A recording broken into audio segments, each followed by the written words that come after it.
আসসালামু আলাইকুম, welcome to BD study apps. Hello প্রিয় শিক্ষার্থী, তো তোমরা যারা এসএসসি বিএমটি একাদশ শ্রেণীতে রয়েছ, আজকের ভিডিওটি তোমাদের জন্য। আমাদের আজকের টপিক বাংলা প্রথম পত্র। তো তোমরা এত পরিমাণে আমাকে রিকোয়েস্ট করতেছো একটি ভিডিও দেওয়ার জন্য, তো সকলের কথা রাখতে মূলত আমাকে এই রাত জেগে ভিডিওটা তৈরি করতে হচ্ছে। তো যাই হোক, মূল টপিকে আসি। সেটা হচ্ছে আমি তোমাদেরকে মূলত বুঝিয়ে দিচ্ছি যে তোমরা কীভাবে পাস নাম্বারটা খুব সহজে তুলতে পারো, এবং হচ্ছে তোমাদেরকে কিছু গুরুত্বপূর্ণ টপিক দেখাবো। যারা সারা বছর পড়াশোনা করছো না, মানে কিছুই পারছো না, শুধু পরীক্ষা দিতে যাবা, তারাও যদি এই ভিডিওটি দেখে যাও অবশ্যই তোমরা পাস করতে পারবা। সহজ কথা বুঝো, তোমাদের পরীক্ষাটা হবে 60 নাম্বারে। এই 60 নাম্বার থেকে তোমাকে 20 পাইতে হবে 5 নাম্বার যদি তুমি তুলতে চাও, আর যারা A+ পেতে চাও তাদেরকে অবশ্যই 40 পাইতে হবে। তো আশা করি এতটুকু তোমরা বুঝতে পেরেছ। তো আমি বিগত দিনে তোমাদেরকে দেখাইছিলাম ক বিভাগ থেকে মূলত আমি যে 5টা তোমার হচ্ছে গদ্য সিলেক্ট করেছিলাম, এবং খ বিভাগে দেখাইছিলাম যে 5টা তোমাদের হচ্ছে পদ্য থেকে। তো আমাদের ফেসবুক গ্রুপ হচ্ছে যেটা BD study apps by Abdullah, আর আমাদের ফেসবুক পেজ হচ্ছে যেটা বিডি স্টাডি অ্যাপস। তো তুমি চাইলে এগুলোতে অ্যাড হয়ে যেতে পারো। তো অ্যাড হলে আমাদের সম্পর্কে অনেক কিছু জানতে পারবা। অর্থাৎ কবিতা থেকে সিলেক্ট করেছিলাম। তো আজকে তোমাদেরকে আমি গ বিভাগ থেকে এই 25 নাম্বার তোমাদেরকে দেখিয়ে দিচ্ছি মূলত আমরা এখান থেকে কী নিয়েছি। তো তুমি যদি এগুলো শিখতে পারো, এখান থেকে তুমি কমন পাবে এবং তুমি অবশ্যই পাস করতে পারবা। তো একটু দেখো, আমি ব্যাকরণ অংশ থেকে মূলত 13টা প্রশ্ন নিয়েছি। একটু দেখো, প্রশ্নগুলো দেখিয়ে দিচ্ছি। উচ্চারণ রীতি কাকে বলে? শব্দের বিশুদ্ধ উচ্চারণের প্রয়োজনীয়তা গুরুত্ব আলোচনা করো। নাম্বার 2, উচ্চারণ স্থান অনুযায়ী ধ্বনির শ্রেণী বিভাগ আলোচনা করো। 3 নম্বর হচ্ছে ধ্বনি উচ্চারণের 5টি উদাহরণ দাও।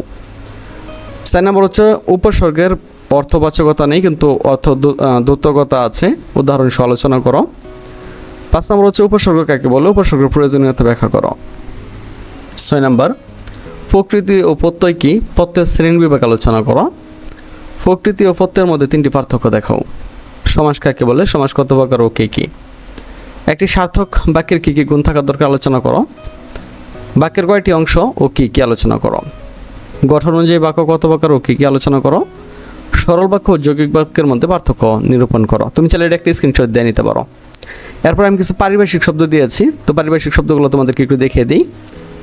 অ্যাক্টিং, তোমাদের এরকম ইংলিশগুলো দেবো, তোমরা বাংলা করে নেবা। যেমন অ্যাক্টিং, এটা হচ্ছে বারপ্রাপ্ত পারিভাষিক শব্দ। এজেন্ডা, আলোচ্যসূচি। এগ্রিমেন্ট, চুক্তি। অ্যাপ্রুভাল, অনুমোদন। অ্যাডভাইজার, উপদেষ্টা। বায়োডাটা, জীবন বৃত্তান্ত। বাউন্ডারি, সীমা। অ্যাপ্রুভাল, অনুমোদন। বুক পোস্ট, খোলা ডাক। ক্যাবিনেট, মন্ত্রিপরিষদ। সিভিক, পৌর। ক্রাইম, অপরাধ। মেটাল, ধাতু। পথ, শপথ। ক্যালেন্ডার, দিনপুঞ্জি। ক্যাপিটাল, মূলধন। পর দেখো, ডেমোক্রেসি, গণতন্ত্র। এক্সকিউজ, অজুহাত। এডিটর, সম্পাদক। গ্রান্ট, অনুদান। গ্র্যান্ড, জাঁকজমক। ডেপুটি, উপ। ফগ, কুয়াশা। গ্রান্ট, অনুদান। গোডাউন, গুদামঘর। গ্র্যান্ড, জাঁকজমক। জোন, অঞ্চল। ওশেন, মহাসাগর। তো এই 13টা প্রশ্ন থেকে তোমরা 100% কমন পাইবা। একদম এখানে যে তোমাদের 7টা প্রশ্ন দেবে, 7টা এখান থেকে কমন পড়বে ইনশাল্লাহ। এরপরে দেখো, তোমাদের জন্য আমি যে পত্র নিয়েছি মূলত 6টা। 1 নম্বর, সদ্যপঠিত একটি বই সম্পর্কে তোমার মতামত জানিয়ে প্রবাসী বন্ধুর কাছে একটি পত্র রচনা করো। কারিগরি কোর্সে অধ্যয়ন তোমার কাছে কেমন লাগছে তা জানিয়ে বন্ধুর কাছে একটি চিঠি লেখো। কক্সবাজার সমুদ্র সৈকত শিক্ষা সফরে যাওয়ার অনুমতি চেয়ে অধ্যক্ষের কাছে একটি আবেদনপত্র লিখো। বিনা বেতন অধ্যয়নের জন্য অধ্যক্ষের কাছে একটি আবেদনপত্র লিখো।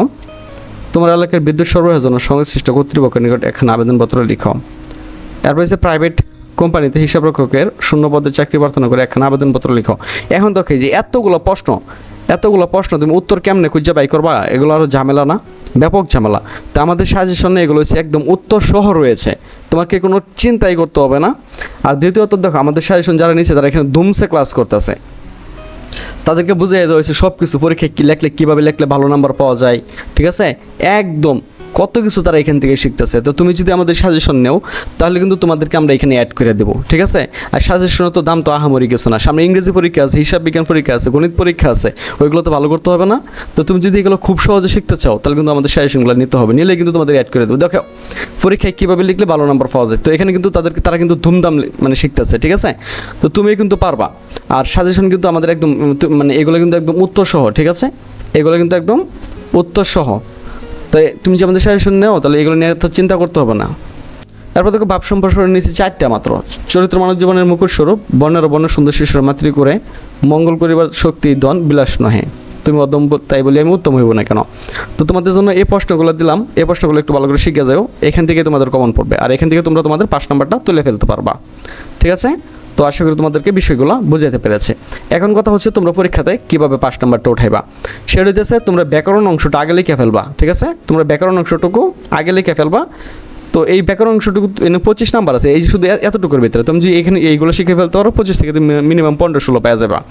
এরপরে তোমার কাছে রয়েছে হচ্ছে উপন্যাস। হ্যাঁ, লাল সালু সম্পর্কে তোমরা খুব ভালো জানো, এটা মানে এই প্রশ্নগুলো লিখে দিবা। এবং এই যে তোমার হইতেছে পদ্য গদ্য যে সৃজনশীলগুলো হবে, আমি একটু দেখাই দিই সৃজনশীলগুলোর মতো কীরকম হবে। হ্যাঁ, ধরো তোমাদের এই যেরকম কবিবাগ, হ্যাঁ এগুলো, এটা কিন্তু কোনো সাজেশন না, শুধু মানে এটার এত গুরুত্ব দেওয়ার কিছু নাই, জাস্ট আমি একটা প্রশ্ন নিয়েছি তোমাদেরকে বোঝানোর জন্য। কবিবাগে তোমাদেরকে 5টা প্রশ্ন দেবে, এখান থেকে তোমরা 3টা প্রশ্ন উত্তর লিখবা, প্রত্যেকটা জন্য হচ্ছে 5 নাম্বার করে, তো টোটাল 3 5 15 নাম্বার। এরপর দেখো খ বিভাগে তোমাদের সেম একইভাবে 5টা প্রশ্ন দেবে, 3টা প্রশ্ন লিখবা, 15 নাম্বার। তুমি যেটা পারো ওইটাই লিখবা, কোনো সমস্যা নেই। এরপর দেখো গ বিভাগে উপন্যাস রয়েছে, উপন্যাসে 2টা প্রশ্ন দেবে, তোমরা যে কোনো একটা প্রশ্ন লিখবা। এরপরে গ বিভাগে হচ্ছে ব্যাকরণ 25 নাম্বার। তো আমি তোমাদেরকে বারবার বলতেছি তোমরা ব্যাকরণ অংশটুকু আগে লিখবা, এই বিভাগ দেওয়ার দরকার নাই, শুধু নংটা খালি লিখবা, যেমন 13 নং প্রশ্নের উত্তর, এদিক দিয়ে 14 নং 15 নং শেষ। বুঝতে পেরেছো? এমনি করে লিখবা। তো সকলের জন্য শুভকামনা রইল। তো যারা হচ্ছে একদম শর্টকাটে শিখতে চাও এবং সাজেশন নিতে চাও, তারা সরাসরি আমাদের সাথে কন্ট্যাক্ট করতে পারো। কন্ট্যাক্ট করলে কিন্তু তোমাকে আমরা ওইখানে আমাদের গ্রুপগুলোতে অ্যাড করে দেবো, আর ওইখান থেকে তুমি খুব সহজে এগুলো শিখে নিতে পারবা। তো আশা করি তোমরা বিষয়গুলো বুঝতে পেরেছো। আর যারা হচ্ছে এই তুমি হচ্ছে দ্বাদশ না তো একাদশ, তুমি হচ্ছে এখানে যে ব্যাকরণের যে প্রশ্নগুলো তোমাদেরকে দিলাম, প্রশ্নগুলো একটু ভালো করে দেখে নিও, এইখান থেকে কমন পড়বে। ঠিক আছে, আবার বলতেছি ব্যাকরণের প্রশ্নগুলো এখান থেকেই তুমি কমন পাইবা, কারণ এগুলো খুবই বেছে নেওয়া হয়েছে। এরপর দেখো এই যে পত্র দরখাস্তগুলো, এরপরে এই যে ব্যবসা সম্প্রসারণগুলো। তো আজ এখান থেকে বিদায় নিচ্ছি, কথা হচ্ছে আবার একটি নতুন ভিডিওতে। সে পর্যন্ত সকলে ভালো থাকো, সুস্থ থাকো এবং সাথে থাকো বিডি স্টাডি অ্যাপসের। তো তোমাদেরকে দেখিয়ে দিচ্ছি যে 2025 সালে আমাদের সেশন থেকে কেমন পড়েছিল। তো আমি প্রথমে সেকেন্ড ইয়ারটা দেখিয়ে দিচ্ছি, তো একটু দেখে থাকো। তো আমি তোমাদেরকে প্রথমে একটু দেখিয়ে দিই যে হ্যাঁ আমাদের সেশনটা কেমন পড়েছিল। ঠিক আছে, আমি প্রথমে ইংলিশটা দিয়ে শুরু করি।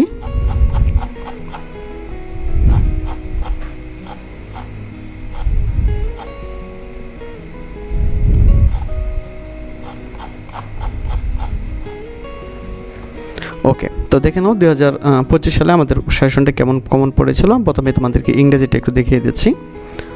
তো একটু কমেন্টগুলো দেখে নাও যে অনেক ভালো হয়েছে ভাইয়া, থ্যাংক ইউ সো মাচ, অনেক কমন পড়েছিল, এ প্লাস, আলহামদুলিল্লাহ স্যার অনেক ভালো কমন পেয়েছি, দারুণ। তো এখানে দেখো অনেক কমেন্ট রয়েছে। ঠিক আছে, তোমরা এখান থেকে দেখে নিতে পারো। ঠিক আছে, একটু দেখে নাও যে শুক্রিয়া, আলহামদুলিল্লাহ অনেক বেশি কমন পড়েছিল। ঠিক আছে, ওকে। তো এবার আমরা দেখি যে কে কীরকম আমাদেরকে রিভিউ দিয়েছে, তাদের রেজাল্টটা কেমন হয়েছে। আমরা তোমাদেরকে কিছু রেজাল্টটা দেখাই।